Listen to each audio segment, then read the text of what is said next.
All right, gentlemen, I got a whole bunch of G-Shocks and I have a measuring tape. And yes, it's DeWalt yellow, but it's a Stanley. But still, it's yellow. Philip Lahell is telling me that I am a DeWalt guy now. Okay, well, we're going to measure different dimensions of these new watches because Patrick was asking me about the flat distance on the back of the brand new GD010. So we'll look at that. I will measure how far it bows out and compare it to some of these other G-Shocks, okay? And unfortunately, I only have inches. I do not have the metric system. I was hoping to get a metric system ruler, but I got sent out here. I am on the location of a workover rig, all right? And the sun is just set. It's a really beautiful sunset. And, well, we need some light, okay? So I have these Lenleser flashlights. Going to give us some light as the daylight dwindles away, okay? And so the good thing about the Lenlesers is that there is a magnet here. And this, it looks like wood. It's simulated wood grain, okay? So, and I can articulate the arm on this Lenleser to get it how we want it. And I have another Lenleser, the Lenleser W1R. I love this one. I always have it with me. You can clip it to the front pocket, or a hat. You can put it on the hard hat. It doesn't hold that well on the hard hat. A regular ball cap holds really well. And this also has a magnet. So I'm going to stick this to the bottom of my steering wheel, and then put this the camera phone here. And yes, these are my brand new Ariat work boots. All right. Anyways, all right, so let's measure. So Patrick was asking about the GD010, about the flat portion on the back, all right? So I'm going to get this tape measure out, and I'm real sorry for everybody who uses the metric system, which is pretty much the whole rest of the world. We'll find a way to get this converted. But when you look at the lug to lug of the GD010, you can see it's about 1 7/8 inches, maybe a little bit less. All right, we just to adjust for parallax, maybe I'll just put the 1 inch mark here on this lug, and you look at the bottom lug, it's, well, I guess it's just under, right? What would you call that? 1 inch and like 13/16 or something. Okay, but the crazy thing is how flat it is back here, all right? So if we look at this accordion, right? So from this accordion to this accordion, right? That's over 2.5 inches, right? And, oh, I almost dropped it. When we put it on the last rung, I'll show you how much it bows out, right? So we put it on the last rung. The widest part of the watch is 3 inches, okay? So that's what I'm saying. It bows out a lot, and when you put even a little bit of pressure on it, all right, this isn't that much pressure, that it's soft, so it kind of moves here more than it does at the lugs, right? So it bows out a lot, right? So it's not that hard to get the GD010 to bow out to nearly 3.25 inches, right? And it doesn't bow out evenly. It like out here it bows out even more. It's like boom, boom. So if you're the elephant man and you have a really oddly shaped arm, really giant, like you have grotesque proportions, you know, this may be the watch for you. Anyways, Jim Rose was asking me about the Mudman, because he owns a GD010. He says his wrist is 8 inches around, but he's skinny, okay? So it's really wide, and he finds the GD010 to be comfortable. And that makes sense to me because of the dimensions. And my hypothesis is that, you know, a human arm, you have the 2 bones here, and Johan told me what they were. I already forgot. My wife reminded me what they are. I forgot. But your wrist is not like cylindrical. It's more of an ellipse shape because of the 2 bones in your wrist, okay? And so maybe I hypothesize maybe they made this shape on purpose for that reason. Okay. Now look at the Mudman. All right.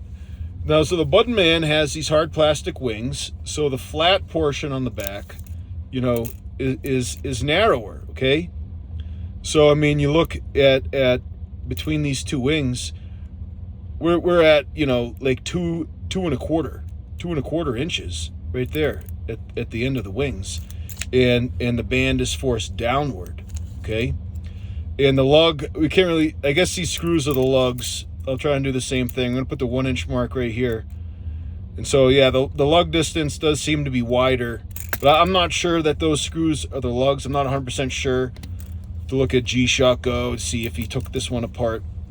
But anyways, now let's put the Mudman on the last hole. All right. And look at this, how much this bows out. All right.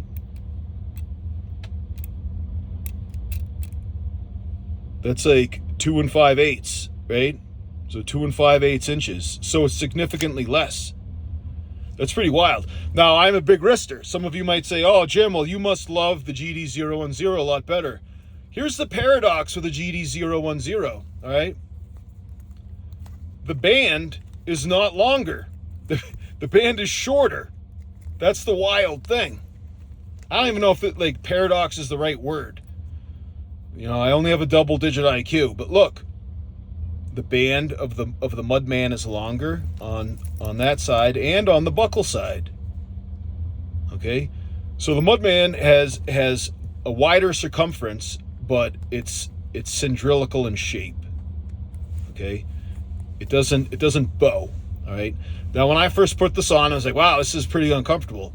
That's because I was so used to the GBDH 2000, which is an amazingly comfortable watch, especially for a big wrister. Okay, and putting this on, this hard plastic, it didn't fit the proportions right. And I do not know if I broke in the Mudman or the Mudman broke in me, but it just it fits. I like to fit better. And really, it's just, this watch is so battle proven. It's just an amazingly tough watch that I put up with the glare, and I put up with the fit, because it's the trade-off that you get that with the Mudman is durability. It really is amazing, right? So recently I picked up the Rangeman, the old Rangeman, Rangeman Generation 1, the GW9400, okay? So let's measure those dimensions, because these dimensions, as you can see, are not at all like the Mudman. These are a lot more like the King, and I'll pull out the King too. All right. So the lug to lug, I'll put the 1 inch mark by this lug, and you can see that, wow, this lug, I'm not even 100% sure that those screws are the lugs. Let me guess where the lugs are. Put this 1 inch mark right by the lug, and so you can see that it's about 2 3/4 on the lug, right? And I can't even remember what we said for the GD010. Is it more than less than 2 3/4? And of course, someone will have to switch this to the metric system. Yeah, the lug width is wider. This is wider than 2 3/4, right?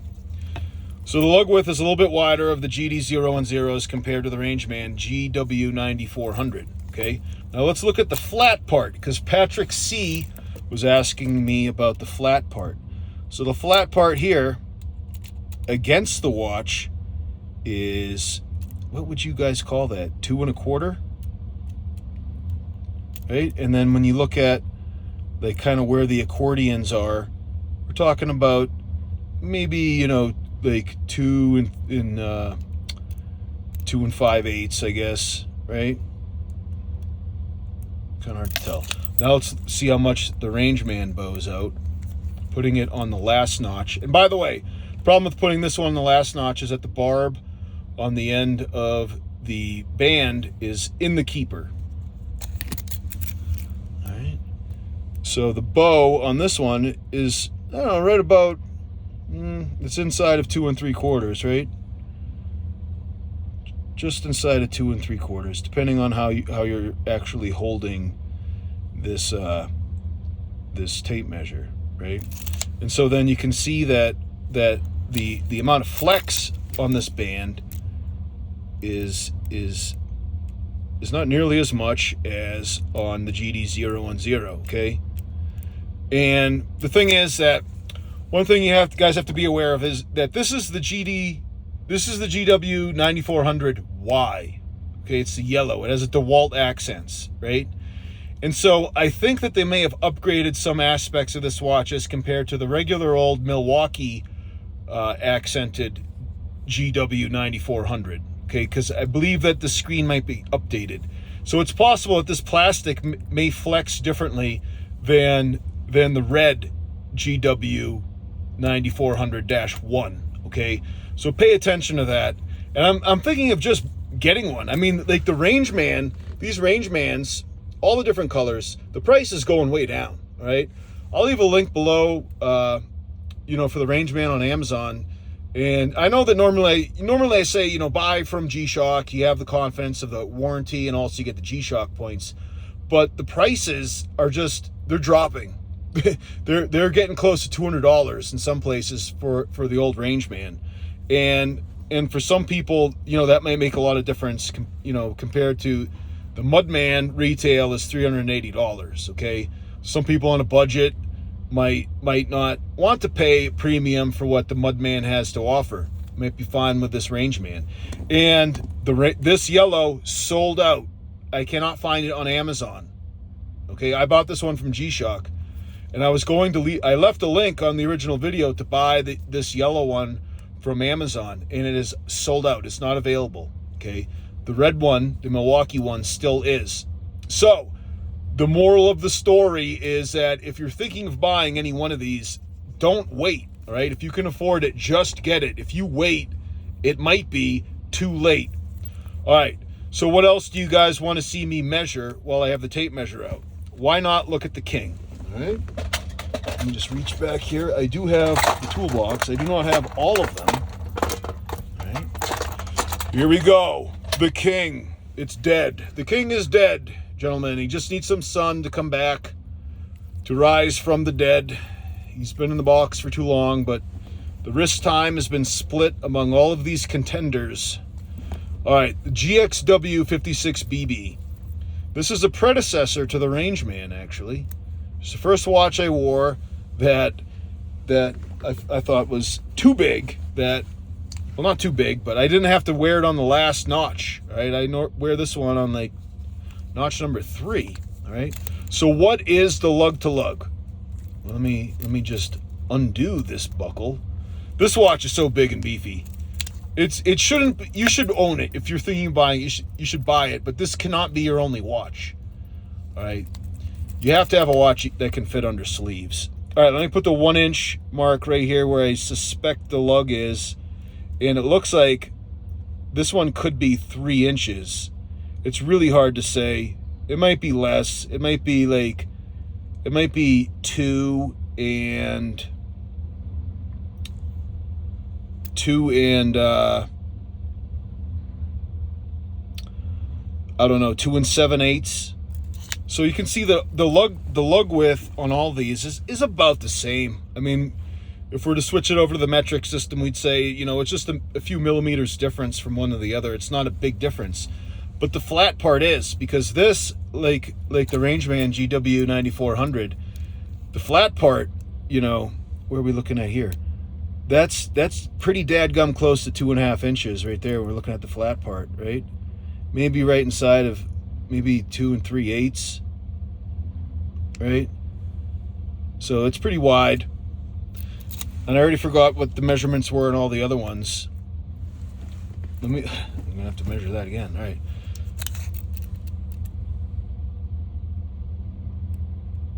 2 3/8, yeah. So I mean, like, this flat part is about the same from the Rangeman to the King, right? Now let's look at the flat part on the GD010, which is actually what Patrick was asking. So, okay, so this is less than the King and the Rangeman, see? When you look at how there's that wedge there, I'm going to kind of hold the tape measure here by the wedge. Oh, yeah. All right, so the very flat part, Patrick, if you're still watching, I don't know what I measured before, but I have to take into account this wedge All right, and we could say that's about 2 inches, maybe 2 1/4, depending on let's call it 2 1/4, right? Because it's more than 2 inches, so 2 1/4 for the flat part. All right, but again, that flat part, which is against your wrist, it goes out more, right? And so this one bows out. Again, sorry if you guys who did take notes, and hopefully you guys were using your metal readiness pen to write down all these measurements. I didn't, but you can see that the bow is 3 inches, in excess of 3 inches. Now let's see what the bow is on the King, the GXW 56 BB. And this one I can't find anywhere. I originally bought this on Amazon. This one has tough solar and multiband 6. That's what the W is in the GXW 56 BB. Okay, all of those dents, those like dings and scratches in the screen, is from when I gave this watch to Donald to tough test when we were in the in Sonora, in the river there. What is it? Is it the Ozona River, the Sonora River? I guess it's the Sonora River. Anyways, he bashed it with rocks. All right, you guys remember that video?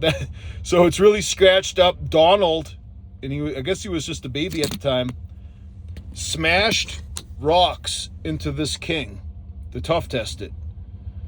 Anyways, the bow here, that's a good 3 inches. Well, maybe even less. This is less than 3 inches, right? Just inside, like 2 15/16, right? So pretty crazy. What I'm saying is that the bow on the GD010 is actually a little bit bigger than the King. Now I'm going to give this a little bit of pressure, and yeah, it bows out about the same. But look how long this strap is. This is much longer than the GD010. This strap is like enormous. Now let me get the GD010 and we'll compare this strap. Okay, so you can see how the King totally mogs the GD010 on strap length and on both sides, the buckle too, right? However, the bow on the GD010 is the same, right? Pretty interesting. And while we're comparing, I mean, the GD010 fits pretty flat on your wrist. It doesn't feel like it sticks out very far. Very nicely proportioned, okay? Kyle said he loves it. He said that it does bow out a lot, but that he just got it today. And what is today? Let's look at the date. You guys hear all those watches beeping? It's top of the hour. What is the date? Let me go back to the main time. It is October 3rd. So Kyle finally got his, oh, this looks so cool. Peterbilt driving in on the sunset. Yeah. Oh man, that's beautiful. I love taking oil field photography. That's a water hauler. It's a Peterbilt stand-up sleeper. He's hauling water. Anyways, that looked fantastic. I love the look of sunset at night, especially when you got a Peterbilt driving around. Look at it. Oh man, yeah, that's what I'm talking about, gentlemen. Beautiful. I love Peterbilts. All right. So what was I saying? Kyle got his GD010. He says he likes it, all right, so far, and that it does bow out a lot. And I mean, he's just reporting the fact it bows out. I'm not saying that the bow is bad. Like, I hypothesize the bow might be good under some circumstances. One is, you know, getting a little bit of ventilation under your wrist. And the other one is that, you know, look how your wrist moves. You see how, like, look at this part of the arms, like, still, right? So when you move your wrist, the rotation, you need that space. It doesn't rotate syndralically, right? These two bones, and I already forgot what they're called. One is like the ulna, and the other one is the robethar, I think. I'm just making up that word because I totally forgot what it actually is. But you can see that, you know, if it bows, like if you had the two bones, there's room for it to move, okay? That's just a hypothesis, guys. All right? If you think my hypothesis is stupid, that's fine. All right? Disprove it. I mean, we'd have to get a Casio engineer out here to ask, why does this bow out so much? Okay? Because I wear this one on the last notch. All right? The Mudman, the Rangeman I wear on the second notch in. Right? And then the King I wear on, I forget what notch I wear it on. Might have to put it on just to see. Yeah, I could wear it on. I mean, the problem with the King is that the notches are so wide apart. I could wear it on notch 4 like I am right now, and it doesn't seem that bad. But when I get moving, you know, you get bloated, especially if you're big and old. So, you know, put it on, you know, notch 3. So I'll just say notch 4. But, you know, if I was out there swinging hammers or whatever, I might end up being on notch 3 from the end, from this end, right? All right, one more. Let's do a bonus watch. Let me put these back because I'm running out of room on my chair here in front of my crotch, measuring all these watches crotch watch. We have the third generation Rangeman, the GPRH 1000. All right, and so this band looks a lot like the Mudman band, but it is very soft, very, very soft. See, nice and soft, very flexible, right? Time to measure. All right. These wings, I mean, what I was trying to not say is that the screws are falling out again. The screws are falling out. Look at all that. Really sad to see. All right, anyways, we're not going to talk about that right now. All right, the flat part on this one, you know, all right, so if you count on this part, it's like, you know, 1 3/4, right? But I mean, this depth here, especially with this heart rate monitor, it could actually widen out to, you know, again, 2 3/8 inches, right? That's a common measurement for this flat part, right? Now, how much does it bow? Let me put on the very last rung, and this band is very long. This band is like, I think it's like as big as a King. I'd have to look at my other videos where I compared them. So how much does this one bow? 2 7/8, right? 2 7/8 inches. Oh, and I was pushing it down a little bit. I didn't realize that. 2 1/4, 2 3/4. No. What would you say that is? Like 2 and well, it's moving around a lot. Like, this is really soft, right?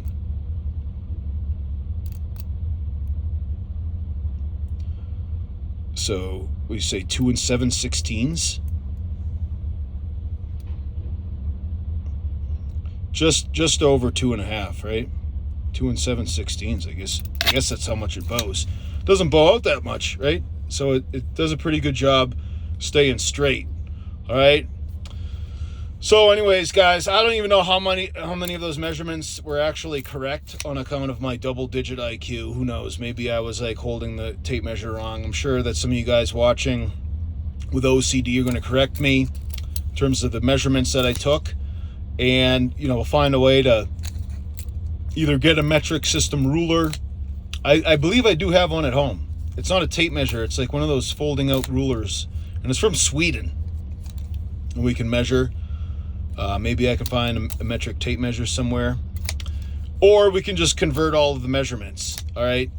But either way, that is what I wanted to show you, gentlemen, that these are the big watches of G-Shock, and it's interesting the different shapes that all these different watches take.